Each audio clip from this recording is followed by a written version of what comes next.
He was born in Japan to less than thrilled parents. They just didn't have high hopes for Pac-Man. Nobody had high hopes for Pac-Man. Yet the little yellow dot enchanted a nation. For the second time in history, the Japanese mint had to start making more 100-yen pieces. And the world. Pac-Man is part of a national phenomenon that had to happen when the TV set married the computer. His popularity caused worldwide havoc. There was an American reaction to it, and it was a big reaction, and it was a very angry reaction. Hear the story of his birth. Nakamura-san was afraid that Americans would alter the P on Pac-Man, so he changed it to Pac-Man. His defeat. I had such a tight grip over the joystick at times, I was afraid I was going to shatter it, but I managed to cheat death. And how he captured our hearts. This is the story of Pac-Man.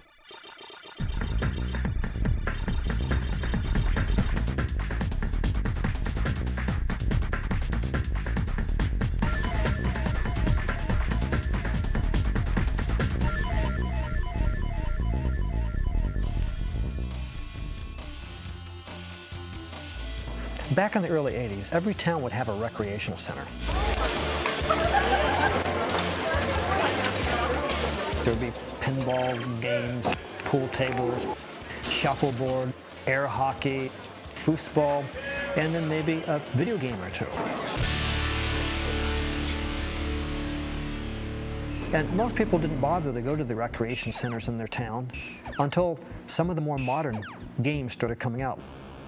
Video games have been out there since about 1972, but they really had no major impact on the public.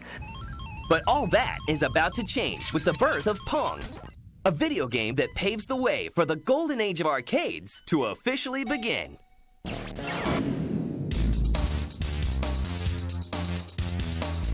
What you see here is part of a national phenomenon, a phenomenon that had to happen when the TV set married the computer. Space Invaders was like the first game in this three-game progression that brought the public completely into the arcades and made them become enamored with video game playing. Space Invaders had initiated the wave and the excitement in arcades in both Japan and the United States. And right after Space Invaders, Asteroids came out, and Asteroids suddenly had further enhanced gameplay where people could get very high scores and also got the competition going for people playing against each other in a bigger way than Space Invaders started for high score laurels. Video games were everywhere.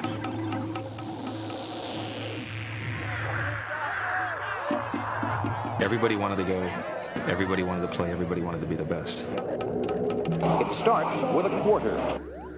By 1979, the American craze for video games is just beginning. They seem to have captured America's imagination and its pocket change as well. But on the other side of the world, a young Japanese game designer named Toru Iwatani is inventing something new, something that will change video games forever. Iwatani-san is a very interesting fellow. He came to Namco, he wanted to make video games, arcade games, based on pinball. He wanted to make a game that would appeal to women. He wanted to make a game that would be non-violent. And he wanted to make a game using the word tabaru, which was to eat. Namco's president likes the premise. Iwatani is assigned a team of 9 designers to help bring his vision to life. Bear in mind, back then, hardware was pretty limited. You could get shapes and colors, but they couldn't be very detailed. But he started the game, and one of the first things they ran into was, what does this character look like? When I interviewed Iwatani-san, he talked about going to a pizza parlor with his designers. They were eating a piece of pizza. Somebody pulled a slice out. And he looked down at the tray and there was Pac-Man staring at him. Fact or fiction? You make the call. After months of development and location testing, Pac-Man is ready for market. But he takes a back seat to a more conventional game. They made Pac-Man at the same time they made another game called Rally X. And absolutely everybody at Namco loved Rally X. So then they took the games to a Tokyo Game Show, and everybody at the show loved Rally X. The main thing wasn't that people didn't like Pac-Man, they just didn't have high hopes for Pac-Man. Nobody had high hopes for Pac-Man. Despite the low hopes, Namco still finds an American distributor. They hooked up here with Midway Games. Midway was going to import both games. They took both games to an AMA show. Everyone loved Rally X still. Pac-Man was good. Rally X was the game of the show. And then they came out and, well, when's the last time you played Rally X?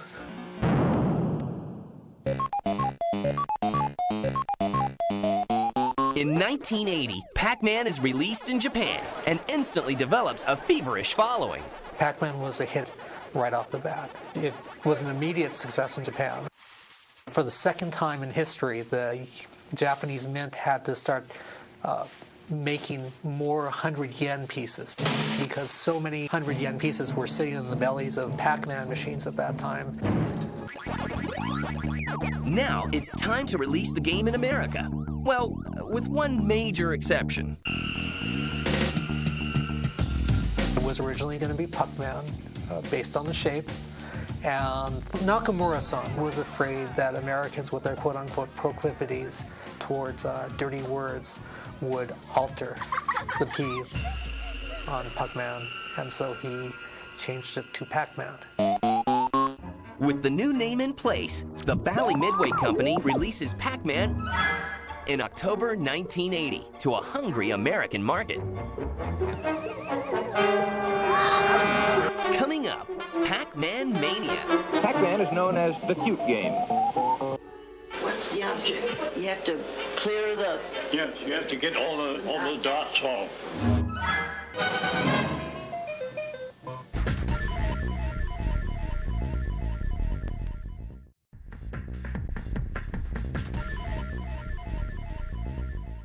Yellow creature gobbles dots while being pursued through maze by monsters. In October 1980, Pac-Man is released in U.S. arcades, and America catches the fever. Oh, I played Pac-Man the moment it arrived at a 7-Eleven just outside of Burley, Idaho. When Pac-Man came out, it caused everybody to fall in love with video games.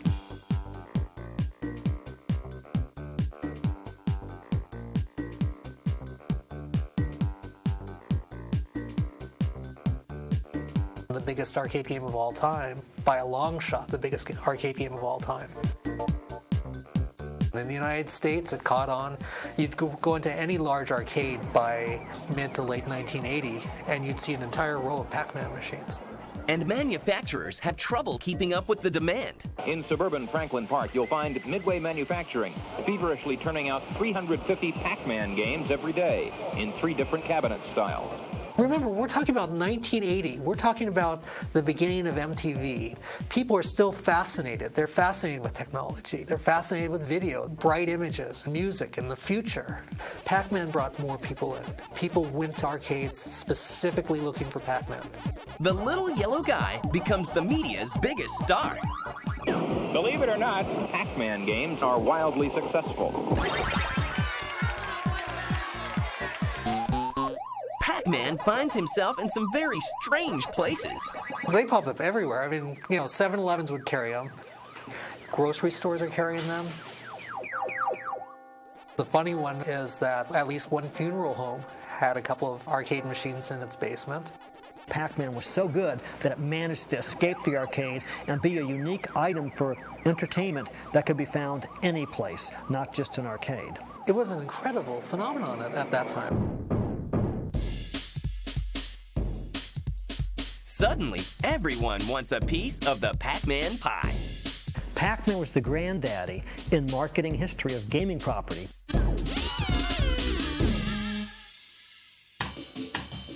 Pac-Man was the one that made it onto everybody's bed sheets, their pillowcases, their underwear.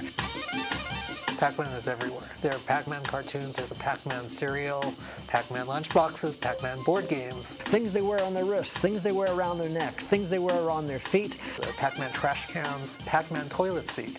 Just anything you can imagine, Pac-Man is there. Pac-Man was really the beginning of all that for the video game industry.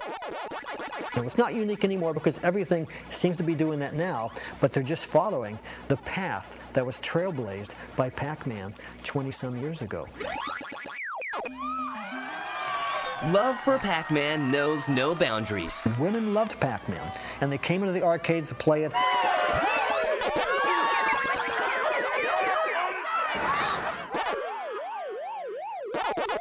But Pac-Man causes mayhem among parents, and he finds himself on the wrong side of the law.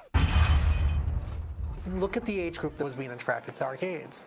You know, it was a new hangout. There was concern about how much time children were playing at the arcades, that they were squandering their lunch monies at arcades. We're talking about in 1981, Americans dropped 20 billion quarters into arcade machines. They spent 75,000 man-years playing arcade games in 1981. That's a lot of time that could have been used doing homework. A lot of time that could have been used in movie theaters, according to Hollywood. A lot of time that should have been used listening to music, according to the record companies. People in all kinds of industries looked at it as a very unhealthy competition. Pac-Man becomes the poster child for the anti-video game movement. Pac-Man really was at the forefront because it was the most popular and it was an image that everyone knew. Everyone knew the little yellow ball. Clearly, that was the focal point. And there was so much press. Everybody who wanted to control and regulate and limit video game play, well, then it becomes sort of a renegade thing. You're a renegade if you play it, if you buck the system. You make all the older people mad, or you annoy them, or you do what they're telling you shouldn't be doing. There were big court cases where arcades were limited in the hours they could open and where they could be located. There was an American reaction to it, and it was a big reaction, and it was a very angry reaction. But the protests do little to reduce the fever. In fact, Pac-Mania is just beginning. Pac-Man had a very long lifespan. In 1981, Pac-Man was competing with Donkey Kong. But before it was competing with Centipede, and it was competing with Battlezone. I mean, Pac-Man had just these long, long legs. Pac-Man was hot right up until Ms. Pac-Man came and eclipsed it. Ms. Pac-Man is released in January 1982. But the game is created by college students, not Toru Iwatani, the creator of Pac-Man. Ms. Pac-Man's a great story. Namco had nothing to do with the creation whatsoever. A team of MIT grad students developed an add-on board, which they attached to an existing Pac-Man board to enhance the game. They went to Midway and they said, we've got this Pac-Man add-on, would you like to buy it? And the president of Midway basically said, hey, you know, we've been looking for a sequel to Pac-Man. So they bought that add-on and they added it to Pac-Man. All they need now is a name. So originally they were going to call it Mrs. Pac-Man, but somebody said that Mrs. Pac-Man was offensive to women. So then they were going to call it Pac-Woman. But the problem was, in the cutscenes, she's a baby. And, you know, heaven forbid we show any Pac-Man promiscuity. Honey, don't you know I'm more than Pac-Man with a bow?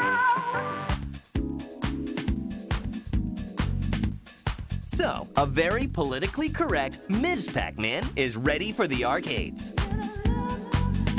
Upon release, she immediately outperforms her predecessor, selling over 115,000 units. But her fame is short-lived.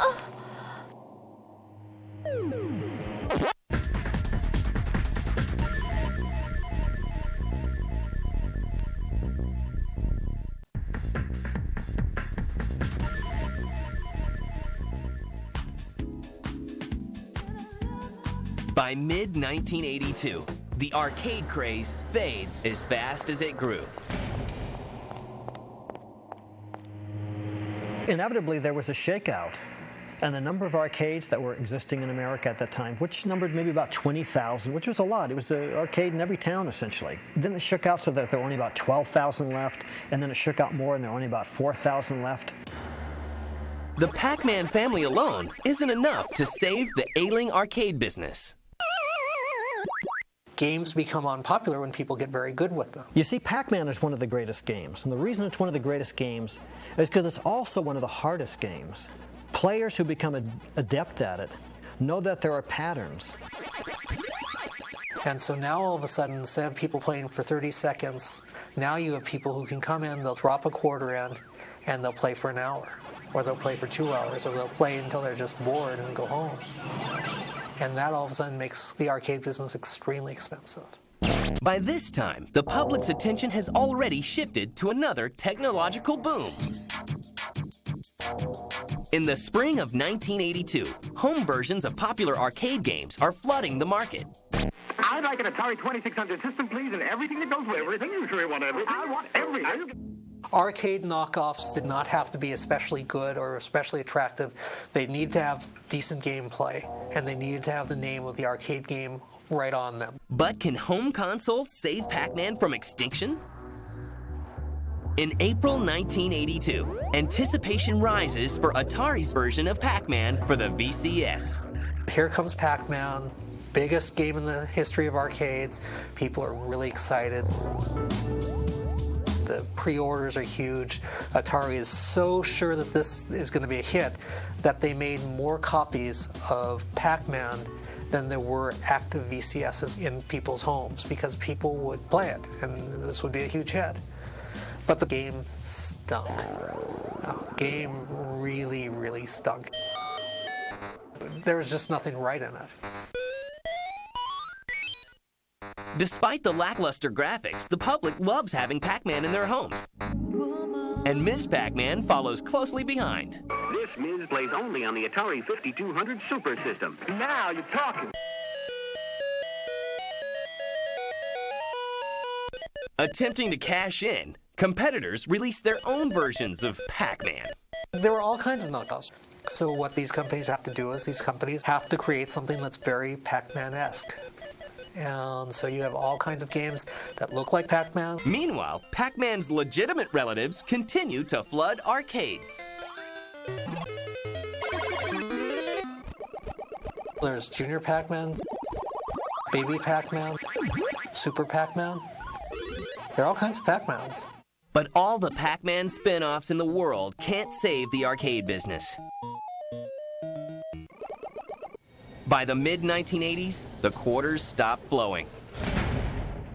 The golden age of video arcades is over. Yet Pac-Man still has his loyal fans. Over the past 20 years, Pac-Man has been released on virtually every system.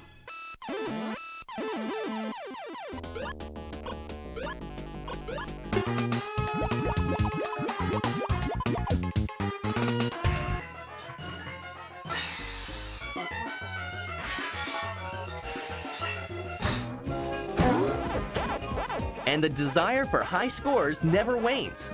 In 1999, Pac-Man finally meets his match. Billy Mitchell becomes the first person to play the perfect game. I'd say, yeah, people think I'm nuts. You have to be a little nutty to be this obsessive about something. On July 3rd, 1999, Mitchell, the president of a Florida hot sauce company, walks into New Hampshire's Fun Spot Arcade and slides a quarter into the Pac-Man machine.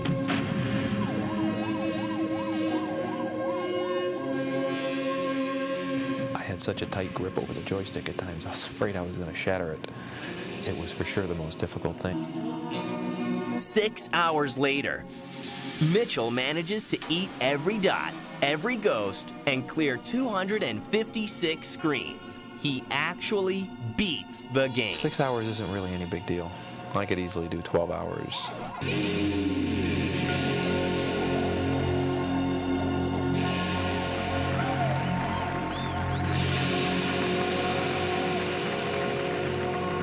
The record-breaking feat makes Mitchell somewhat of a celebrity. If I was looking for one to gain fame from, then I picked the right one. if I'm traveling someplace and if I'm traveling with Billy Mitchell, it's interesting to see the reaction that the public gives him. He has this unique persona, and people notice that, even when they don't know that he's Billy Mitchell, the world-famous Pac-Man player. Is he too old to be playing Pac-Man? Maybe. Am I too old to be doing what I do? Probably. For the young or the young at heart, Pac-Man is still evolving and still a blast to play.